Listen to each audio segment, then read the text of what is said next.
Everyone thinks they know Dodge. They picture the Charger, they picture the Challenger, they picture Richard Petty going sideways at 200 miles per hour while the crowd loses its mind. And sure, those cars are legends. But here's the thing, nobody tells you. The most dangerous, most outrageous, most jaw-dropping machines Dodge ever built in the 1960s weren't always the famous ones. Some of them were hiding in plain sight. Compact bodies, ordinary names, extraordinary engines. These are the 15 fastest Dodge muscle cars from the 60s that history almost forgot.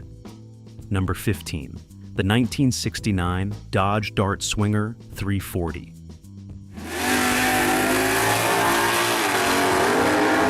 Here's a question for you. What do you get when you take a car that weighs barely over 3,000 pounds and drop in a high-winding small block V8 that was specifically engineered to make other muscle cars look slow? You get the Dart Swinger 340. And yes, that name sounds like something from a 1970s singles bar, but don't let that fool you for even 1 second. Dodge introduced the Swinger as a budget entry point into the muscle car wars, and on paper, it looked modest. But the 340 cubic inch V8 underneath that hood was anything but modest. This engine breathed through a Carter AVS 4-barrel carburetor, featured a high-performance camshaft, and produced an official 375 horsepower. That rating was measured at the flywheel, and experienced mechanics of the era will tell you the real number felt significantly stronger in practice. What made the 340 genuinely terrifying was the power-to-weight equation. The Dart was a compact car. It had no business going this fast. Quarter-mile times came in around the mid-14-second range from the factory, but with basic bolt-on modifications, 13-second passes were absolutely achievable. Car and driver tested one and couldn't quite believe what they were driving. Dodge built the Swinger 340 for exactly the kind of driver who wanted to embarrass Camaros at traffic lights while spending half the money. It was honest, it was fast, and it remains one of the most underappreciated small cars in American muscle history. Number 14. The 1968 Dodge Coronet Super Bee 383.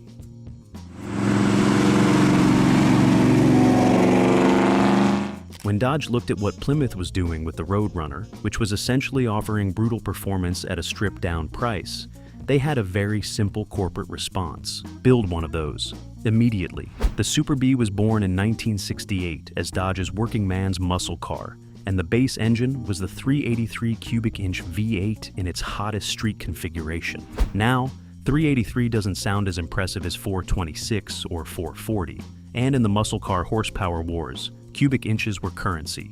But Dodge didn't give the Super Bee a standard 383. They gave it the 440's heads, the 440's camshaft, and the 440's exhaust manifolds. The result was 335 horsepower from an engine that cost considerably less to insure than its bigger brothers. Quarter-mile times hovered in the mid-14-second range. The suspension was heavy-duty, the hood featured a functional fresh air scoop, and the interior was deliberately basic because this car was not about leather seats and wood trim. It was about getting from point A to point B faster than the guy next to you, and doing it without taking out a second mortgage. The Super Bee name came with a cartoon bee logo on the C-pillar, which is either charming or ridiculous, depending on who you ask. Either way, the performance was dead serious. Number 13. The 1969 Dodge Dart GTS 440.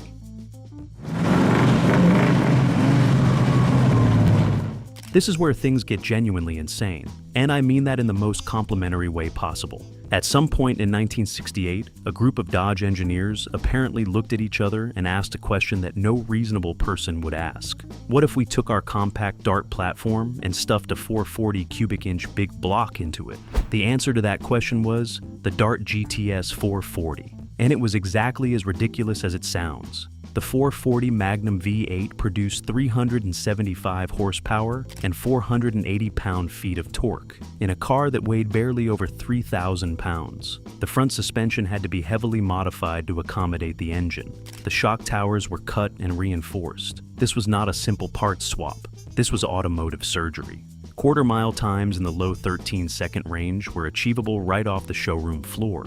0 to 60 happened in somewhere around 6 seconds, which in 1969 made this compact Dodge one of the fastest production vehicles you could legally drive on public roads. The problem, if you can even call it that, was handling. The 440 sat so far forward in the engine bay that it fundamentally changed how the car behaved in corners. It understeered dramatically. It required a confident hand and a healthy respect for physics. But in a straight line, nothing in its price range could touch it. Nothing. Number 12. The 1966 Dodge Coronet 500 Street Hemi.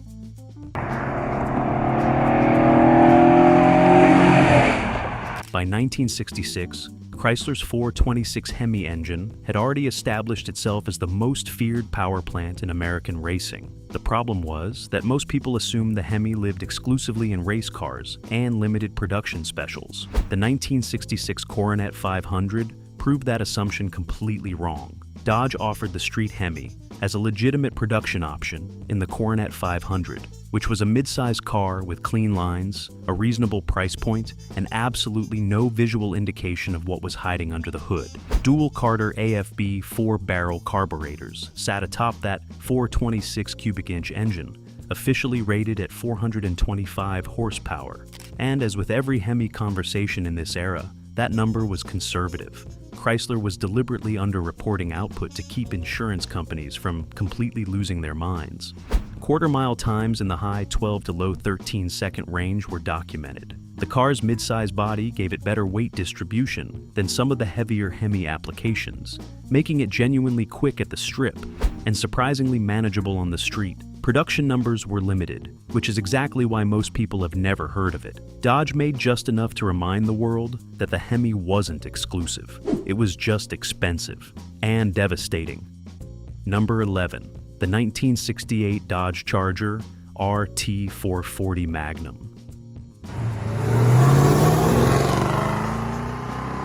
Everyone remembers the 1968 Charger because of a little film called Bullet, and if you haven't seen that chase scene, close this video immediately and go watch it. Well, wait, back? Good. Now, most people assume the car chasing Steve McQueen's Mustang through the streets of San Francisco was a Hemi car. It wasn't. The movie cars were 440 Magnums, and that actually tells you something important. The 440 Magnum in the 1968 Charger RT was more than enough engine to make that chase scene look terrifyingly believable. 375 horsepower, 480 pound-feet of torque, routed through either a 4-speed manual or the Torque Flight automatic, which was itself one of the strongest transmissions ever bolted behind an American V8. The Charger's aerodynamic body, that stunning fastback roofline and hidden headlights, gave it a slight advantage at higher speeds compared to boxier competitors.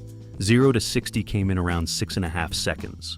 Quarter-mile times settled in the mid-13-second range. For a car that weighed close to 4,000 pounds and looked like it had been sculpted in a wind tunnel, those numbers were extraordinary. The 440 Charger wasn't the rawest or most extreme version of this generation, but it was the one that made the most sense for the street, the strip, and apparently the movies. Number 10. The 1969 Dodge Coronet RT Hemi.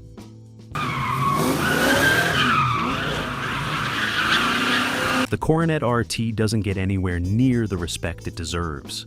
And that's a genuine shame, because in 1969, a Hemi-powered Coronet RT was one of the most effective street racing weapons Dodge ever produced. The RT designation stood for road and track, which was Dodge's way of saying this car was built to perform everywhere, not just in a straight line. With the 426 Hemi under the hood, the Coronet RT produced 425 official horsepower. The real number was closer to 500, and everyone involved knew it. The dual 4-barrel carburetor setup delivered fuel with a ferocity that made the car genuinely difficult to launch cleanly, because there was simply too much torque trying to reach the pavement at once. Quarter-mile times in the high 12-second range were achievable by a competent driver. 0 to 60 happened in the low 6-second range. The Coronet's mid-size body kept overall weight reasonable, which meant the Hemi's power advantage was maximized rather than wasted pushing around unnecessary mass. Dodge sold relatively few Hemi Coronet RTs in 1969, which makes surviving examples genuinely rare today. These were serious performance cars that never got the spotlight they earned.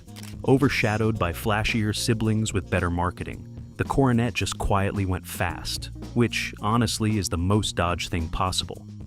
Number 9. The 1965 Dodge Coronet 426 Hemi.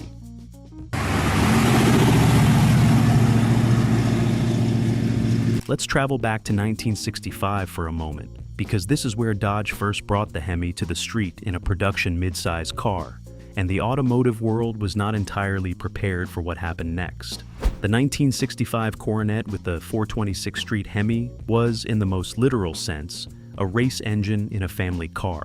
Chrysler had developed the Hemi for NASCAR and drag racing, and the decision to offer it in a relatively ordinary midsize body was either brilliant or dangerous, depending on who you asked.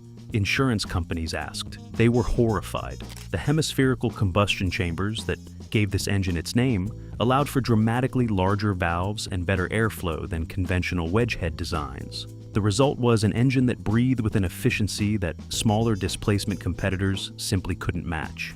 425 horsepower. Torquey that arrived early and stayed brutal across the entire power band. Quarter-mile times in the 13-second range made the 65 Coronet Hemi one of the fastest production cars available anywhere on the planet that year. Not fastest American car, fastest car, period. The fact that it looked like something your dentist might drive to work made it even more remarkable. This car represents the moment Dodge stopped playing the muscle car game by anyone else's rules. Number 8. The 1967 Dodge Dart GT Sport 383. By 1967, Dodge had figured something out. Compact cars with big engines were not just fast, they were terrifying in the most entertaining possible way. The Dart GT Sport with the 383 cubic inch V8 was the proof. The 383 in the Dart GT Sport was the same high-performance version found in larger Dodge products, breathing through a Carter 4-barrel carburetor and producing 270 horsepower. Now, wait, before you scroll away, here's the thing. 270 horsepower in a car weighing around 2,800 pounds creates a power-to-weight ratio that laughs at whatever the horsepower number suggests. The Dart GT Sport could reach 60 miles per hour in around 7 seconds and cover the quarter mile in the mid to high 14s. Those aren't legendary numbers, but they put the car ahead of most of what average buyers could actually afford at the time. And because the 383 Dart looked completely ordinary from the outside, nobody saw it coming. The GT Sport package added bucket seats, a center console, and enough visual distinction to identify it as something slightly more serious than a base model. But not much more. The sleeper factor was enormous, and in 1967, sleepers won a lot of stoplight races. This was the car for the buyer, who understood that looking slow and being slow are two entirely different things. Number 7. The 1969 Dodge Super Bee 6-pack. Here's a car with a power plant arrangement so aggressive it sounds like a cooking show gone completely wrong. The Super Bee 6-pack used 3 2-barrel Holley carburetors mounted on an Edelbrock intake manifold, all feeding 440 cubic inches of Mopar muscle. 6-pack, 3 carburetors, one absolutely furious result. The center carburetor handled normal driving duties, keeping fuel consumption and drivability at reasonable levels. Then you'd press the throttle past a certain point, and the 2 outboard carburetors would slam open, and suddenly you had a completely different car. The power delivery was described by drivers of the era as almost violent in its abruptness. One moment you were cruising, the next moment you were holding on. Official output was 390 horsepower. Torque was 490 pound-feet. The Super Bee's quarter-mile times in the low 13-second range were achieved with an engine that cost significantly less than the Hemi option, which made the 6-pack arguably the best performance value Dodge offered in 1969. The fiberglass hood with its 3 individual scoops was functional, not decorative. Cool air fed directly to each carburetor cluster. This wasn't badge engineering or marketing theater. This was a genuine performance solution that worked exactly as advertised. Dodge only offered the 6-pack for a limited production run. Those who bought one knew exactly what they had. Those who raced against one found out the hard way. Number 6. The 1968 Dodge Dart GTS 440, the factory outlaw. We already talked about the 1969 version of this concept, but the story actually begins in 1968, and it begins with a modification program so extreme that Dodge barely acknowledged it officially. The 1968 Dart GTS with the 440 was not a standard production option in the traditional sense. It was offered through dealer-installed conversions and a limited factory program that required significant engineering compromise to make work at all. The 440 Magnum produced 375 horsepower in its standard application. In the Dart's compact engine bay, with that modified front suspension and reinforced structure, it created a package that was simultaneously one of the fastest and one of the most demanding cars Dodge sold in the entire decade. 0 to 60 in approximately 6 seconds. Quarter-mile times consistently in the low 13s. Trap speeds approaching 100 miles per hour. These were not small block numbers. These were numbers that embarrassed dedicated muscle cars from manufacturers who had spent years developing platforms specifically designed to handle this kind of power. The 1968 Dart GTS 440 was the car that drag racers whispered about before they raced against one. It was compact, it was light. It was carrying an engine that had absolutely no business being in a car that size. And it was magnificent because of all of that. Insurance companies, predictably, refused to cover it for anyone who appeared to be enjoying themselves. Number 5. The 1966 Dodge Charger 426 Hemi. The original Dodge Charger arrived in 1966, wearing one of the most futuristic bodies American design studios had produced up to that point. The fastback roofline, the hidden headlights, the full-width tail lights, the 4 individual bucket seats.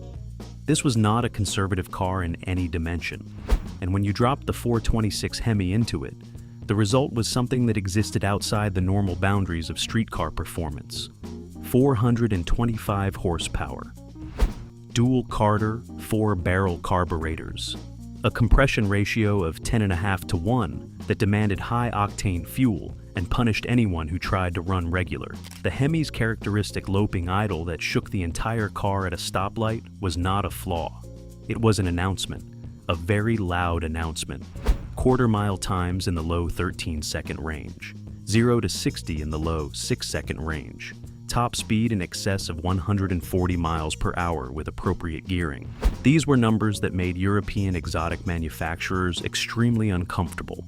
Dodge built fewer than 500 first-generation Chargers with the Hemi option, which means if you see one at a car show, you stop walking immediately, and you appreciate it for as long as the owner will tolerate your presence. Because you are looking at something genuinely rare, an early Charger body with the most powerful engine Dodge knew how to build. That combination only existed for one model year before the Charger was redesigned. 1 year, 500 cars. That's the entire story of the 1966 Hemi Charger. Number 4. The 1969 Dodge Charger 500 Hemi. You might already know the Charger Daytona story. We're getting there. But before Dodge built the winged monster that broke 200 miles per hour at Talladega, they built something that was itself revolutionary. The Charger 500. In standard form, the 1968 and 69 Charger had aerodynamic problems at NASCAR speeds. The recessed grille created a pocket of turbulent air. The tunneled rear window caused drag that cost meaningful speed on the super speedways. Dodge's solution was the Charger 500, a homologation special that filled in those problem areas with a flush-mounted grille and a modified rear window treatment that smoothed airflow dramatically. The street version came with the option of either the 440 Magnum or the 426 Hemi. The Hemi version is the one that matters here. 425 official horsepower, a compression ratio that required race fuel to avoid detonation. Quarter-mile times in the high 12-second range for skilled drivers. Trap speeds approaching 115 miles per hour in stock configuration. These were not muscle car numbers. These were race car numbers wearing street car license plates. Dodge built approximately 500 Charger 500s to satisfy NASCAR homologation requirements. The racing versions, piloted by Buddy Baker and Charlie Glotzbach, ran lap speeds approaching 190 miles per hour before the Daytona arrived and made even those numbers obsolete. The Charger 500 was not the end of the story. It was the prologue. Number 3. The 1969 Dodge Charger Daytona 440 Magnum. Before we get to the most extreme version of the Daytona, let's talk about the one most people could actually buy. Because the 1969 Charger Daytona with the 440 Magnum was itself a completely extraordinary automobile that deserves recognition, independent of its Hemi-powered sibling. The Daytona's aerodynamic package was staggering in its ambition. An elongated nose cone that added approximately 18 inches to the car's length. A rear wing that stood 23 inches above the trunk lid, engineered specifically so that the trunk could still open underneath it. And yes, before you ask, the wing really was that tall on purpose. This was not a styling exercise. This was applied aerodynamic science. The 440 Magnum in this application produced 375 horsepower and 480 pound-feet of torque. In the Daytona's slippery body, that power translated to NASCAR qualifying speeds that had Ford engineers genuinely worried about their Torino-Talladega program. On the street, the 440 Daytona was staggeringly fast, quarter-mile times in the mid-13-second range, top speed capability well in excess of 130 miles per hour, and the kind of highway stability that no other American car could match, because no other American car had been designed in a wind tunnel with this level of seriousness.